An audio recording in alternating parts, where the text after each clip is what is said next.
Hi, Sandy, you can start. Okay, perfect. That's great. Thank you very much, Sadia. Hello, everyone. My name is Sandy McLeod. I'm with HRAI, and I'd like to welcome everybody to today's webinar. It's always great to have some familiar folks attend these types of events, virtual all they be it.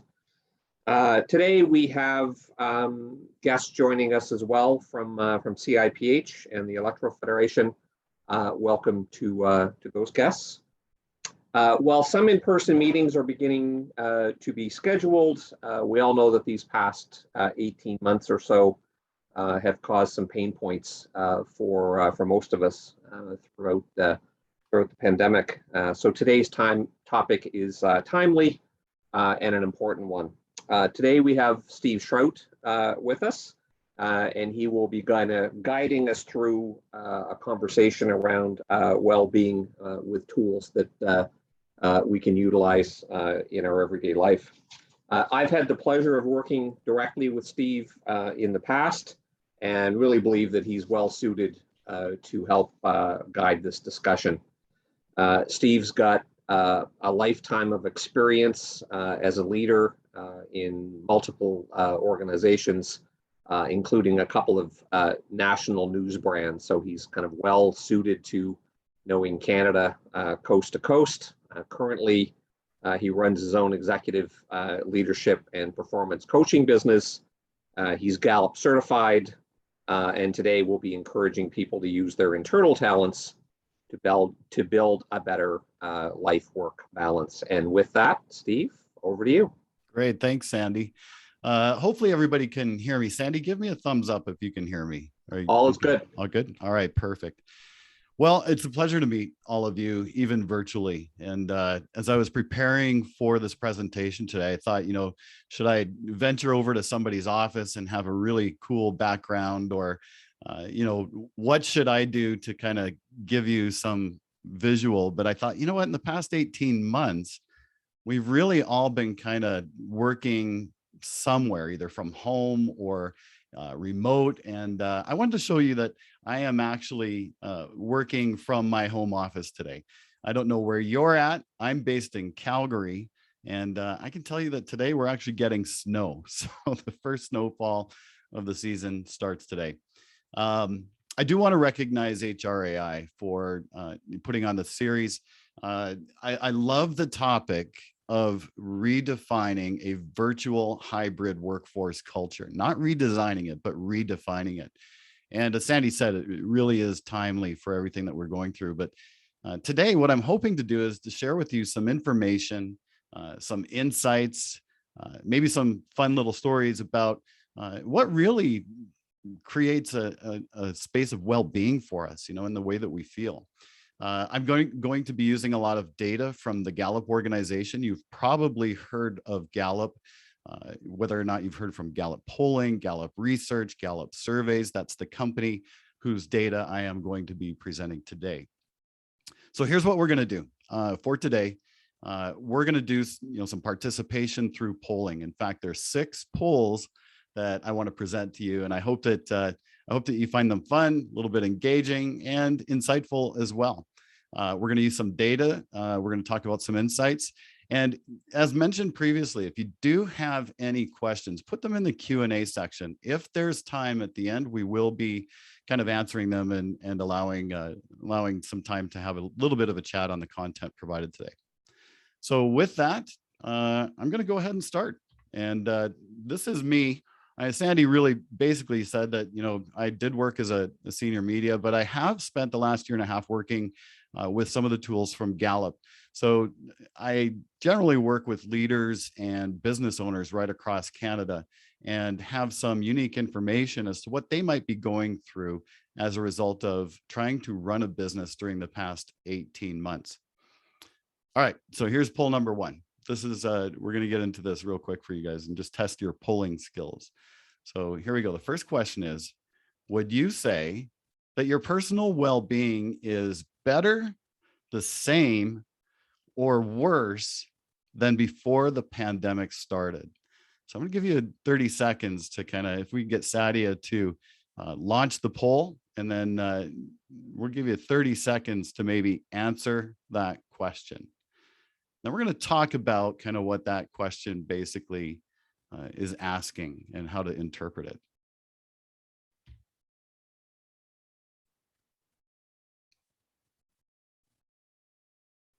All right, so feel free to vote.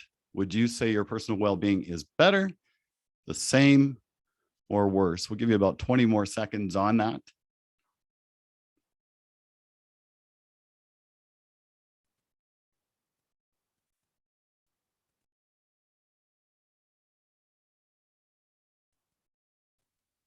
All right, let's close the poll. Let's see what the results say. All right, so this is very interesting. So you've got 31% of people online here who say they're better, and then 45% who say about the same, and 24% who say they're worse. I really think that, we're going to talk about what factors or what filters you used to answer that question. So let's continue on with the presentation. So to get us thinking in the direction that we're going to go today, let's use these thought starters. So the first is, well, what is your definition of well-being and wellness? And whose responsibility is it to promote well-being in the workplace? And then the third is, how can or do you promote well-being at work? A lot of times when we talk about our definition of wellness or well-being, we kind of filter it through two, maybe three different things. We filter it through our health. We filter it through our wealth, our perception of how we're doing financially, and maybe our workday. When somebody asks us, how are you doing? Sometimes we like to talk about it from the perspective of how our workday is going. But when we really talk about promoting wellness in the workplace, whose responsibility is it? Well, I hope that you find through today's presentation that it's really kind of all of our responsibility, but it starts with us taking ownership of our own wellness. And what are some of the things that you can do to promote well-being at work? And I'll talk about that at the very end. So here's a little bit of an overview just to get us started on the topic. When we talk about well-being in the workplace in particular, what we're really referring to is how we're living our life. Is it well lived? And it does involve things that are important to us. So it's what we think about and how we experience our lives. So just to give you an example, compared to employees who are only physically fit, Gallup says there's really kind of 5 elements to well-being. And this comes as a result of surveys that they did globally in 150 countries. What they find is that people that have high well-being in these 5 areas are 81% less likely to seek out a new employer in the next year. They miss 41% less work as a result of poor health. They're 43% more likely to volunteer, and they're even 36% more likely to report a full recovery after an illness, injury, or hardship. So when you pause and you think about that, and you think about, well, that sounds a lot like personal wellness, but when you talk about a workforce who is engaged in better health, community involvement, recovery after an illness, less churn in the workplace, you start to see that personal wellness has a direct effect on the wellness of an organization. So here's the 5 elements that we're going to be talking about today. So the first is career, the second is social, the third is financial, the fourth is physical, and the last is community. So what I want to tell you as we kind of get into this is that all of these elements are interconnected. They kind of build from one to the other. When we talk about, people that have a fulfilling life, they tend to have fulfilling or strong relationships. They're financially secure. People that are physically healthy, making smart choices about their health, and they're involved in their community. So let's start to unpack this a little bit. The first one that we're going to talk about is career well-being. So the question on the screen is, or the topic is, you like what you do every day. And at a fundamental level, we all need something really great to do. And ideally, we look forward to getting up every morning. So I don't know about you, but I tend to be more of a morning person than an afternoon person or an evening person. I have no problem waking up. I'm not the kind of guy that bounces out of bed and I'm very vibrant and bubbly. Maybe you are. But I do look forward to getting up and then starting my workday with a routine that I've created for myself. And maybe you're somewhat the same. But Gallup research really suggests that this might be the most important element in influencing someone's overall being. You like what you do every day. So if you don't have the opportunity to regularly do something you enjoy, the odds of you having high well-being in other areas diminish rapidly. So it all kind of pivots or emanates from this one point, and it has to do with what we do every day for our career. So here's the second poll. Sadia, go ahead and release the poll right now. It says, I like what I do every day, or for my job every day. Yes, I do, or no, I don't. So let's give you guys 30 seconds to answer that question.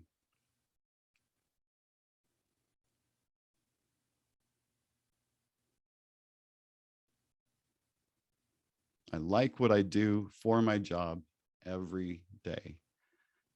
Yes, I do. No, I don't.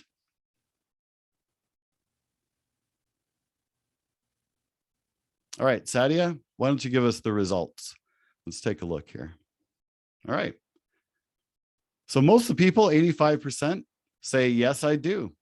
15% say no. Now, one thing I do want to tell you about the polls is these are completely anonymous. We can't see how you're voting. We're not taking record of who likes their job or who doesn't. So as we go forward with the polls, just rest assured that and be safe and secure in knowing that we're not actually collecting any of that kind of data. But let's close that information. And here's what we do know, according to Gallup, is that only about 20% of people Gallup surveyed agree that they like what they do every day. So this group who's on the call today is kind of opposite that, which is fantastic. I'm glad that we have so many positive people who like what they do every day. So how can we measure career well-being? Well, we can measure it with two things. The first one we already talked about. So it's, I like what I do every day. The second is I learn or do something interesting every day. So if I were to ask you, this is not a poll, but if I were to ask you right now, in the past day or the past week, or even in the past month, have you had a chance to really engage and learn something new that required you to do something better on the job, or maybe get better at the skills that you have? Learning is one of those things that makes our jobs more interesting. We are not robots. We don't tend to go to work every day and just do the same function day in and day out, or maybe you think you do. And if that's the case, then you kind of run the risk of saying my career well-being starts to become diminished. So here's the comment. Those with high career well-being tend to get more done and can work substantially longer hours without burning out. When you love what you do every day, your performance goes up, your attitude is supported, and you feel better about your contribution to the organization that you work for. All right, so here's a fast fact. People with high career well-being are more than twice as likely to be thriving in their lives overall. So back to the comment that career well-being kind of sets the tone for how we feel about our general well-being. Let me give it to you this way. If you are working in an office, or you're working at a manufacturing plant, fabrication facility, whatever it is, when somebody walks by you and they say to you, how are you doing? You tend to answer it from a career point of view first. You tend to say, I'm doing okay, got through that meeting okay, or not doing so well, the order didn't come in so that we can't make this product.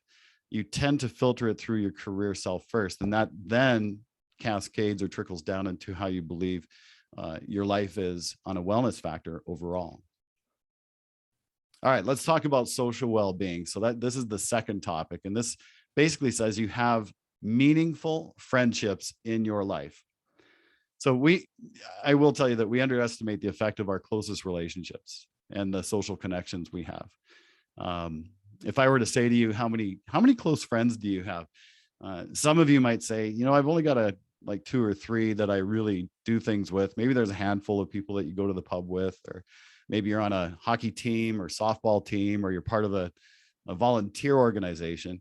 And that's kind of the way that you think about your friendships. But some of you might say, friendships, I got so many. I've got 3,765 followers on Instagram, and these are all my friends. So how you interpret your friendships might be a little bit skewed or a little bit different.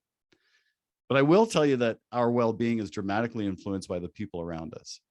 So as well as by our friends' independent network of relationships. So it's not just about who you're directly connected to. It's also about who they're connected to, because as they are receiving support from their friends, that builds into the quality of relationship that you have. So friendships provide enjoyable experiences in our lives. Some friendships help us to achieve our goals, while others help us relax, recharge, and be healthy. All right, so here's poll number 3. This is an interesting one. I'm going to ask you the question, on average, how many hours per day do you spend socializing? So what that really means is connecting with others in a friendly way. So your options are 2 hours, 4 hours, 6 hours, or 8 hours a day socializing. All right, Sadia, let's release that poll.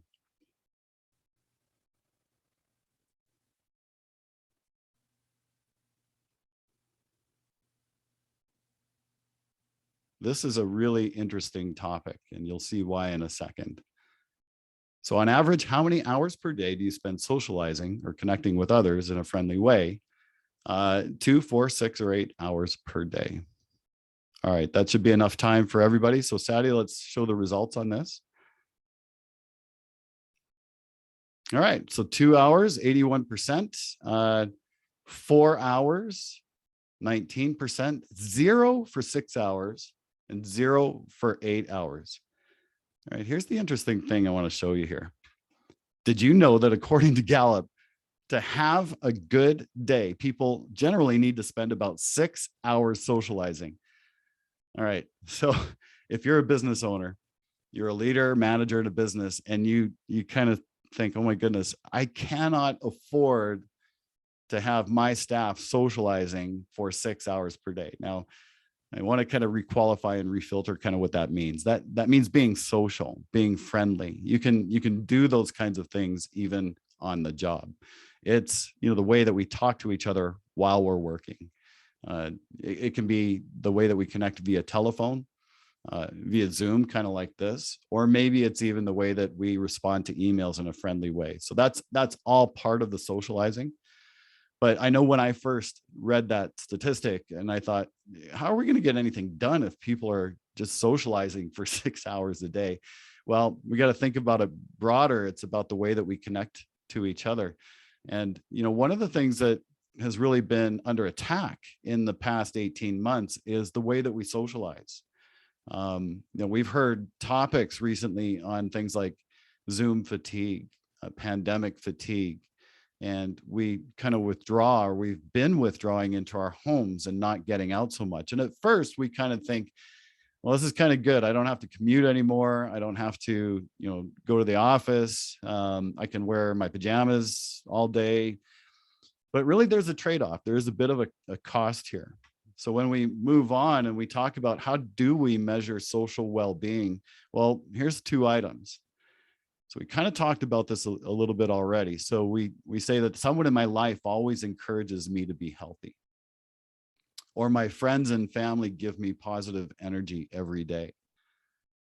So when Gallup studied the effect of friendships in the workplace, they asked millions of workers if they have a best friend at work. And what Gallup discovered was that people who do are 7 times more likely to be engaged in their jobs. So think about that for a second. You think about your career and the things that you've done in your past and the connections that you've made and the friends that you've made along the way. It was always better, probably, I'm going to guess anyways, to go to the office where you knew that you had some closer friendships, people that you connected deeply with. And it just made your day just a little bit better, a little bit brighter. But Gallup says, there's a return on that friendship investment. and that people who have those friendships are 7 times more likely to be engaged in the job. So when we ask the question, is it important for us to promote social activities, do things in a friendly way as a group outside of work? The answer to that is yes, it is, because it does promote more engagement when you are in the office. So the fast fact is that people that have 3 to 4 very close friendships are healthier and they are more engaged at work. So the number is 3 to 4 close friendships. All right, this one might be a little bit controversial. We talk about money. It's one of those personal subjects that, don't really want to talk about money specifically for me. But, one of the markers of well-being is that you do manage your money well. So people with high financial well-being manage their personal finances well and spend their money wisely. So we've heard in the past couple of years, probably the past decade, how people need to buy experiences and not just possessions. Maybe it's the way that they give to others in a volunteer or charitable way. When we think of the past 18 months and being able to buy experiences, what do you think the number one experience that people tend to save for and tend to buy and most look forward to every year? And that is travel. Getting away, seeing something, that's an experience. Going on an adventure, learning something about a new culture or community somewhere around the world, even if it's local. But that's been under challenge for us in the past 18 months. It has been very difficult to travel. It's now opening up, but it's still not as easy as what we were used to before. There's some hoops that we now have to jump through. So when we talk about personal well-being and spending our money, the very number one thing, spending our money on experiences, is something that has been challenged in the past 18 months. So at a basic level, people are satisfied with their overall standard of living. They have the financial freedom to spend more time with the people they like to be around. So here's a little bit of a different poll for you. When we talk about whose responsibility is it to help with our financial management, well, I want to ask you this question. The organization I work for has a program to help educate me with managing my personal finances. And the two options that we have here are yes, they do, or no, they don't. So Sadia, go ahead and put that poll up on the screen and let's take a few moments to think through that.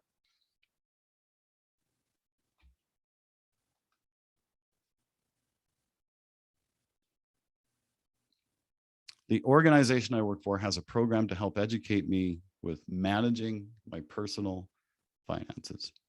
Yes, they do. No, they don't. It's a pretty easy selection. You either do or don't. So let's show the results, Sadia. Interesting. 27% say yes, they do.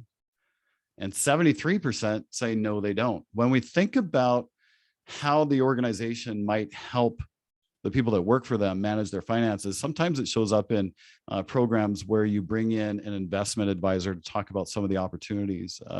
It's the way that you might be able to contribute from a paycheck back into an investment portfolio or an RRSP. Sometimes they're able to educate you on a pension fund or things like that. And this is one of the critical markers for people to feel safe and secure in the organization that they work for, is that the organization is invested in who they are. So did you know that Gallup surveys reveal that only 7% of employees believe employers help educate them to manage finances?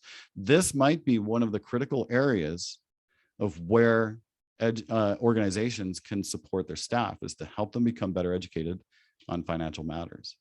All right, let's continue on here. So let's measure our financial well-being with two items. The first is, I have enough money to do everything I want to do. And the second is, I haven't worried about money in the last 7 days. So let's talk about that first bullet for a second. I have enough money to do everything I want to do. Well, we might have a lot of wants. We might have a lot of things that would be nice to have. But when we talk about maybe more on the need side. That's making the bill payments, living within our means, making sure that we can contribute to the people that are closest to us financially. That's probably more of what we'd like to talk about when we talk about our financial well-being. The second is I have not worried about money in the last 7 days, and the 7 days being the marker that you have enough money to cover yourself, to keep yourself going for at least 7 days and maybe longer. But you can think about yourself. If you've ever had financial stress in your life, you'll know that it can lead to anxiety and insomnia. It can reveal itself in headaches and even depression. So financial well-being is one of those critical markers when we think about our overall or holistic well-being. So here's a fast fact for you, something to consider, is that people thriving in career and social, so we've talked about those two already, people that are thriving in those two areas of well-being are nearly 2 times as likely to say that they're satisfied with their standard of living. Don't necessarily need more. Don't necessarily need less either. They're just satisfied with their standard of living. Too many times when we look at our financial well-being, we like to say, am I doing better than the person next door to me? Kind of are we better than the Joneses effect? And we really need to kind of look at it and say, am I meeting the needs for myself or for the loved ones around me? All right, let's talk about physical well-being here. When we talk about physical well-being, what we want to say is that you have enough energy to get things done.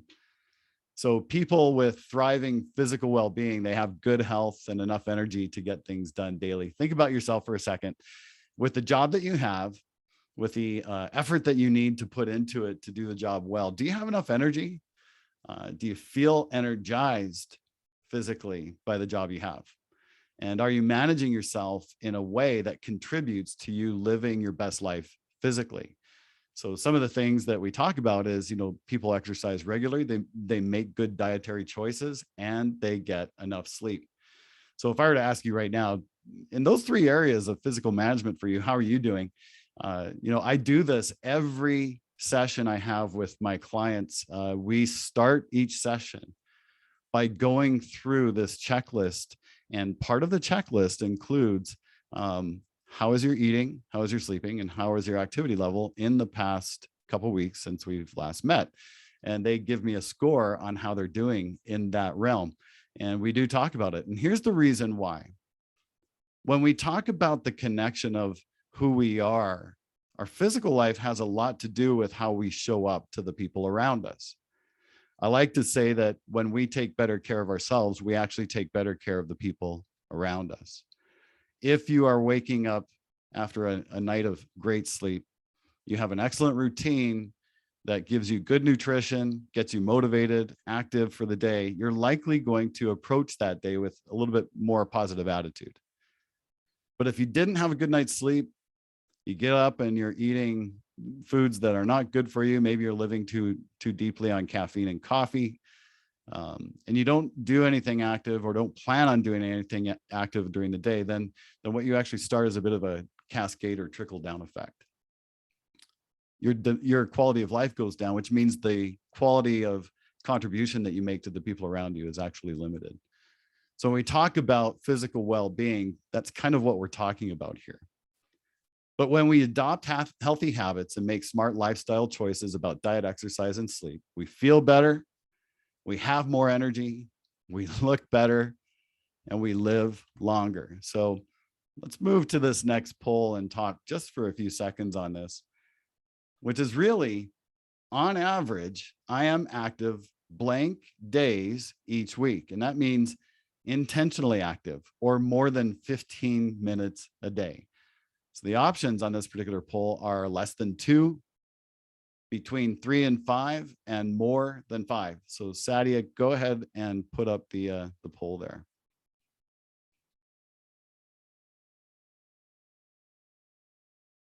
So on average, I am active blank days each week. That means intentionally and more than 15 minutes per day. So less than 2, between 3 and 5, and more than 5. Okay, let's show the results here. Let's see kind of what the group is thinking. All right, so we've got 26%, less than 2 days per week. Between 3 and 5 days per week, that's 41%. And more than 5 days a week, 33%, which is fantastic. All right, let's talk about that for a second here. Did you know that people who exercise at least 2 days per week are happier and have significantly less stress? You don't have to exercise every day of the week to show significant improvement. It just starts at maybe 2 days per week. Too many times when we look at our intentions with regards to being physically active, we set the bar so high. We talk about, I want to lose weight. The doctor's given me the mandate that I have to lower my cholesterol. I just want to become more physically fit. And to do that, I have to, 5 days a week, an hour each time. Or maybe you say, I'm not the cardio person. I get on the treadmill and I just die. It's just not me. Or I don't really like lifting weights. It's more about what you do and what you can stick to doing at least twice per week. What's the thing that you enjoy doing? And it starts small and then you build from there.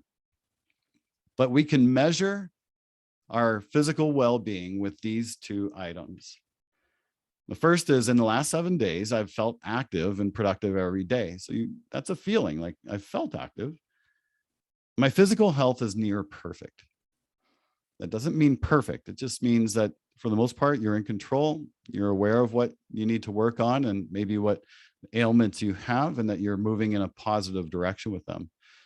Those with high physical well-being simply have more energy and resilience, and they report less stress and get more done in less time. Okay. This is a fun fact coming up here. I call it a fast fact, but it's actually a fun fact. If you exercise today, you are more than twice as likely to feel physically attractive tomorrow. Okay.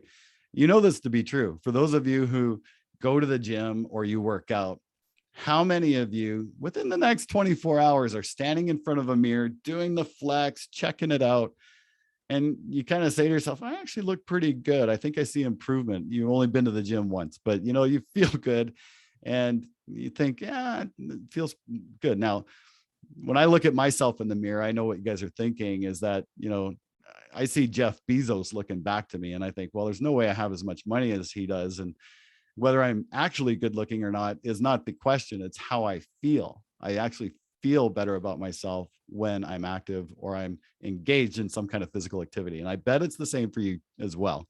You just feel better about yourself when you do something active. All right. So this last one is kind of interesting as well. So when Gallup researched, what are the elements of well-being, they came up with this kind of marker that said, you like where you live. So people with high community well-being feel safe and secure where they live. They take pride in their community and feel that it's headed in the right direction. And, when we talk about the organizational component to community well-being, what Gallup found was those organizations that are involved in making a difference in their communities, whether it's through improving aesthetics, like building playgrounds, providing social offerings, community involvement where they invite people to participate in maybe think tanks or learning sessions, or maybe even serving on community councils or donating their time or money to a cause. Those organizations were thriving. All right, so here's the last poll that we're going to do today. And the question is, or the thought is, I actively volunteer in my community. So the 2 choices are yes, absolutely I do, or not really. I'm not really kind of involved in contributing to a charity in any way right now or to the community around me. So Sadia, go ahead and release that poll.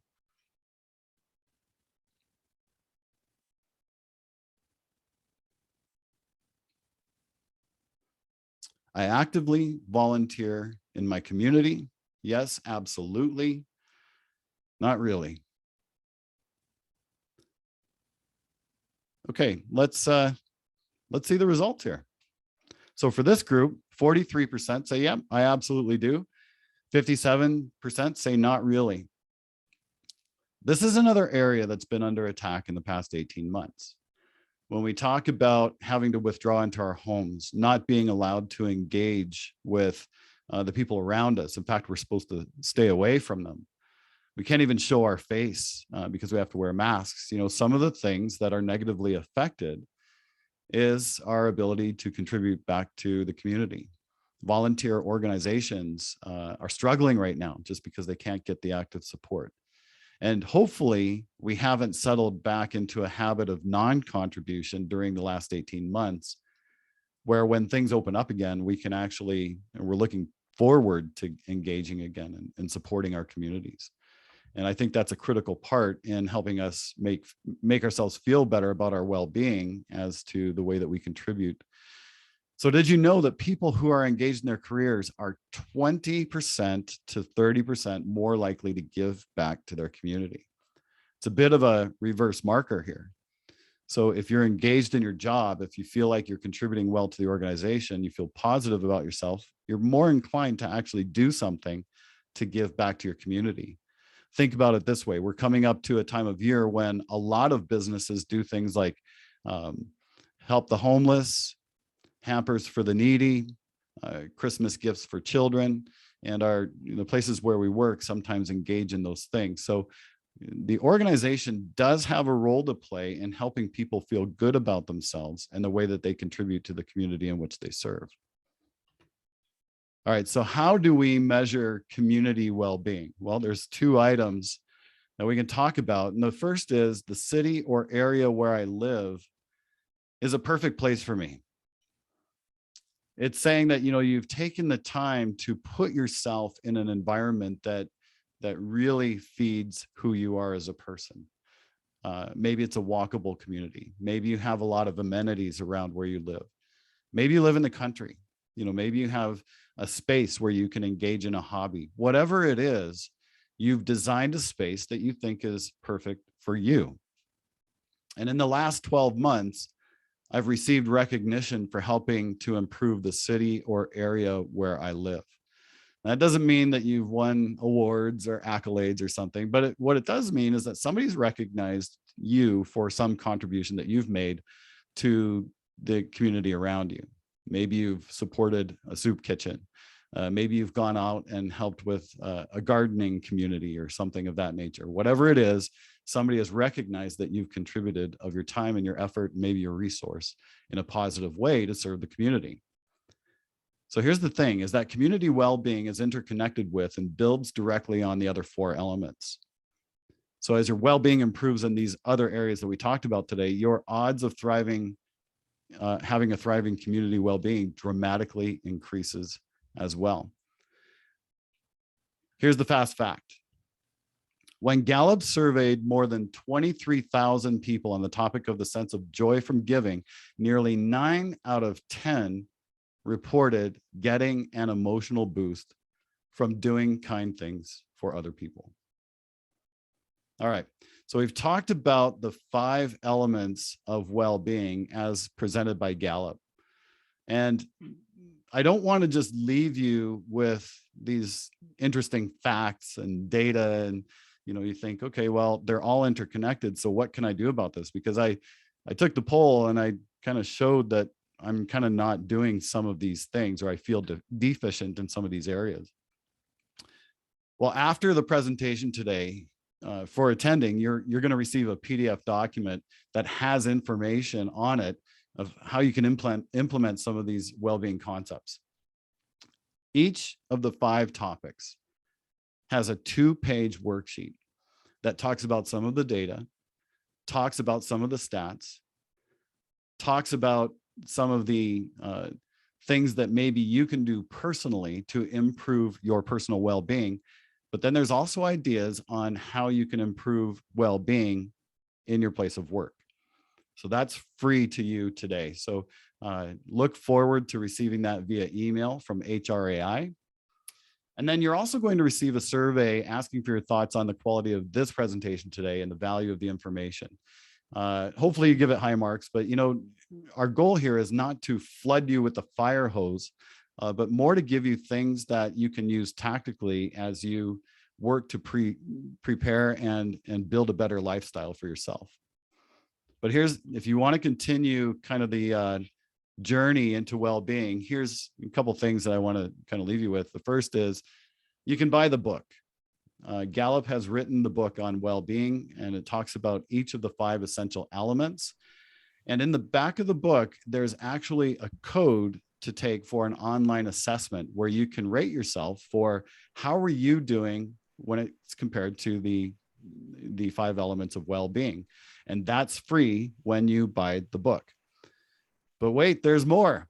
Gallup has just released another book called Wellbeing at Work, where they expand on some of the findings from the first book and build on it with some of the information, with hundreds and hundreds of, actually millions actually, of surveys that they've done in 150 different countries around the world. And it will give you, as a leader, opportunity to think through how you can build well-being into the fabric of your workplace, but it will also give you ideas of some activities that you can do as you lead well-being at work. The book is available. Both books are available from Amazon. This particular book, the new book, Wellbeing at Work, has an assessment in the back, but it's the assessment to take your Clifton Strengths assessment, not necessarily a well-being assessment. The well-being assessment is in the first book. A Clifton Strengths assessment is in the second book. So I want to encourage you, if you're interested in this topic, building resiliency and well-being for yourself, because it really is kind of your responsibility. But then also taking it to the next step to say, how can we incorporate that at work? Those are the 2 things that I would leave you with. If you have any information or any questions or anything that I can help you with, this is my contact information here.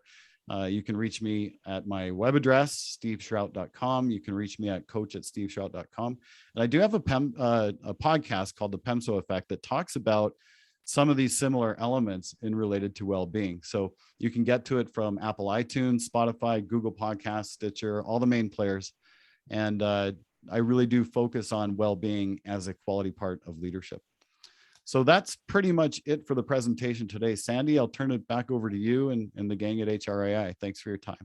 Thank you. Thank you, Steve. So the floor is open for questions. Use the Q&A feature, which is at the bottom of your screen. I've Andy, got, we have somebody. Yep. Yeah, I've got Right. one. Okay. Yeah. So I also see a couple of chats are coming in. So I will try and work through these. So first one is, if you see someone struggling, what's the best way to start the conversation on well-being without it being taken negatively? Yeah. When we talk about leadership and the way to respond to staff in the workplace, I could go into this more deeply, but it's something that I do work with my clients. There are 4 elements that followers or people that work for us generally need from leaders and from business owners. And Gallup has determined that those 4 elements are trust, compassion, stability, and hope. And when we look at, as a culture in an organization, if the employees do trust us as leaders, if they feel that we have their interests and their needs at heart when we express compassion to them, when the business or organization seems stable, even in turbulent times, and we can produce an element of hope for a brighter future, then the result is that staff tend to open up. So I want to go back to that compassion for a second. If you typically have not had questions with your staff about how they're doing personally and engaged in being vulnerable yourself, you're probably going to struggle with talking about those topics with your team. But if you open up yourself and you kind of share, hey, this past 18 months, I've struggled. I really had, here's my challenges. My kids are this, and staying at home, I really miss seeing people face to face. Just by you opening up might help them feel a little more comfortable in opening up. I think that's really kind of one of the areas that we can start to lead into those discussions. The other way, and if you get the book, and definitely with the PDFs that I'm giving you at the end of, that's going to be sent to you at the end of today's presentation, there are some ideas on how to bring these topics up in a group environment. One day you're going to talk about, how are we doing physically? Who's exercise program? What results are you seeing? And just having those safe and secure discussions with the team might actually cause somebody to seek you out after and have an intimate discussion. So that's one way I would encourage you to do that. Thank you, Steve. Another comment here asking that we didn't touch upon the spiritual benefit of wellness. Do you want to just touch on that for a second? Yeah, so that's a great catch. Now the information that I gave you was from Gallup. So when we talk about those 5 elements of well-being, I would say the spiritual side kind of gets caught up in the social side, so they're kind of interconnected. I know when I talk about the PEMSO effect, for me, if you were to listen to my podcast, the word PEMSO is actually an acronym that stands for physical, emotional, mental, spiritual, and occupational growth. So I tackle that topic of spirituality in 2 ways. For some of us, spiritual can mean a faith perspective. It can mean, a religious involvement, dedication to a religious facility, whether it's a church or a mosque or anything else that way. That's one thing that's really important to some people. But I also look at our spiritual self as being the way that we uniquely contribute to the people around us. What's the essence of who we are? So, I'm looking at Sandy right now. I say, okay, what's the spirit of Sandy, and how he is uniquely perceived by the people around him? And is he taking care of himself to the point where, Sandy is connecting with high quality to the people that he's charged to lead? So that's the spirit of who we are. So in my coaching practice, I kind of look at it from both of those perspectives. If there's a faith perspective, but it's also the essence of who you are. And I think there is huge value in finding centeredness in our spiritual selves as it relates to our strengths and our talents. I hope that answered the question. But if not, reach out to me after and I'll be glad to engage with you on that topic. That is helpful, Steve.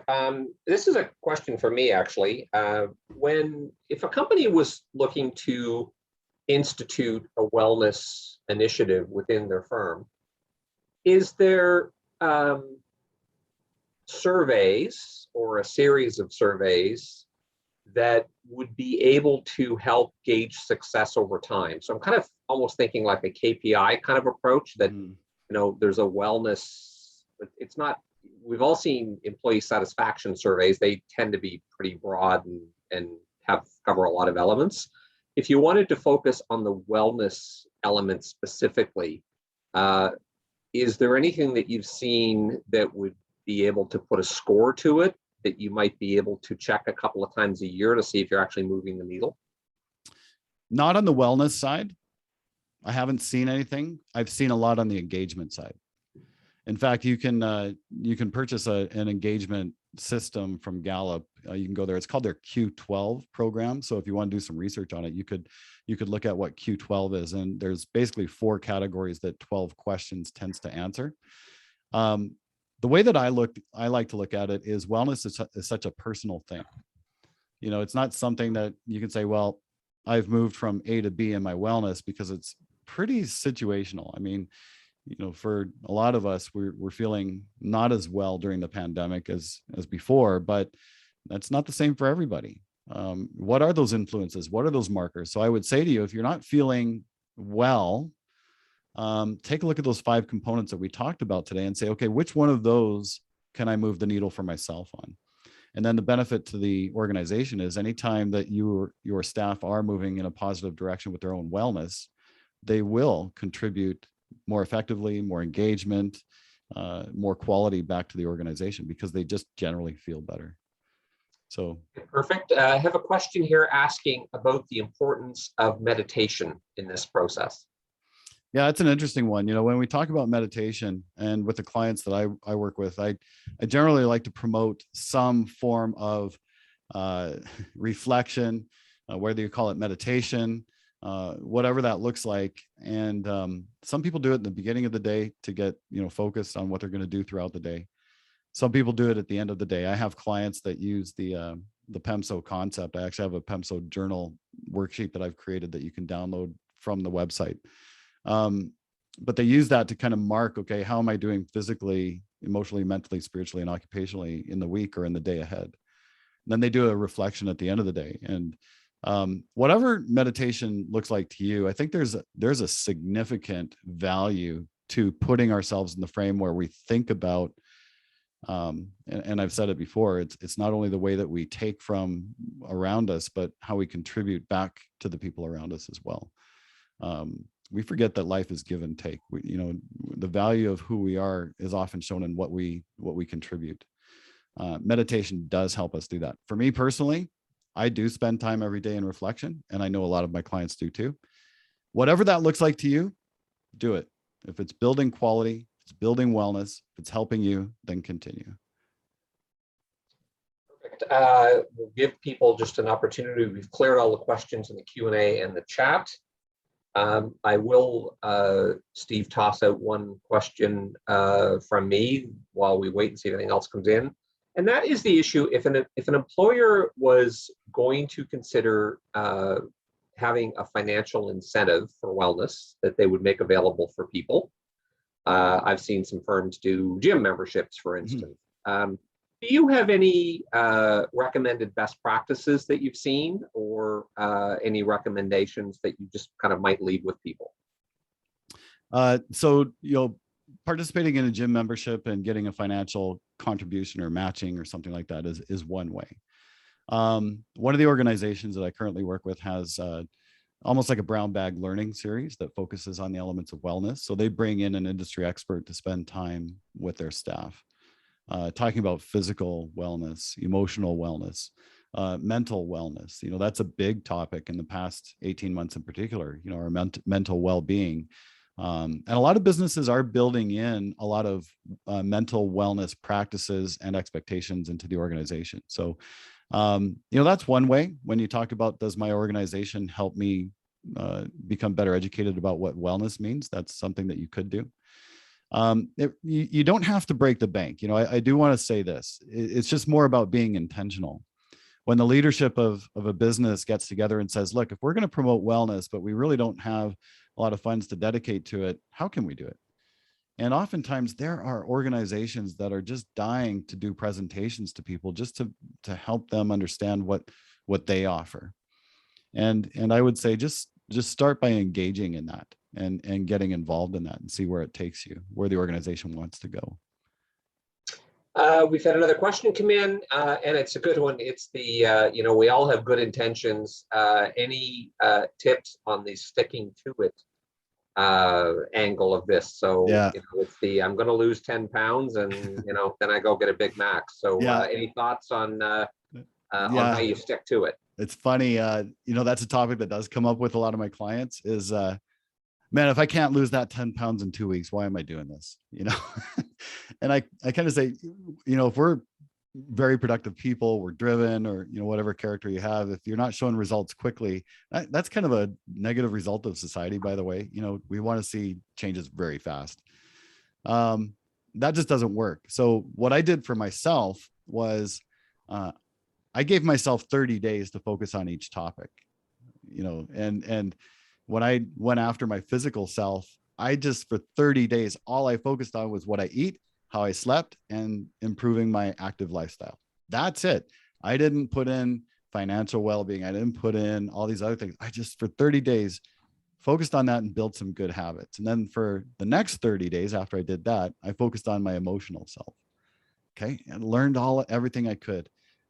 So I just say that to encourage you to not try to do so much, not try to put the bar so high that you can't get over it. Just start small, be focused, give yourself an amount of time to build in some good habits, and then move on to the next component. And it doesn't have to be hugely difficult. You're not the expert. So if you have trouble understanding financial concepts, talk to a financial advisor. Talk to somebody who has that expertise. You do not have to be the expert of all of these things for you, but you can seek out the education. Perfect. I'm going to wrap up, but I will leave a final thought. And Steve, you're probably well aware of Stephen Covey, and you're probably well aware of First Things First. Mm-hmm. And as I'm hearing today's conversation, it just that 2x2 image is etched in my mind, that this is one of these topics that is important but non-urgent. And I think in all of our lives, it's trying to make sure that you find the time to deal with these issues that are very important to your life, but not that urgent. You need to plan for them, you need to schedule them, you need to fit them in. And I think a lot of what you talked about today fits very squarely in that quadrant. So thank you very much, Steve. I think this was a great session. Steve's contact information is on the screen in front of you. I would highly recommend that you reach out to him, and that if you have an opportunity to look at any of the materials that Steve's talked about, please do so. I've listened to a number of his podcasts. They're also very good, and would recommend you do that. So I hope everyone has a great afternoon, and I guess it's happy Halloween and a good weekend to everybody. So, all the best. Thank you, Steve. Thanks, everyone. See you again.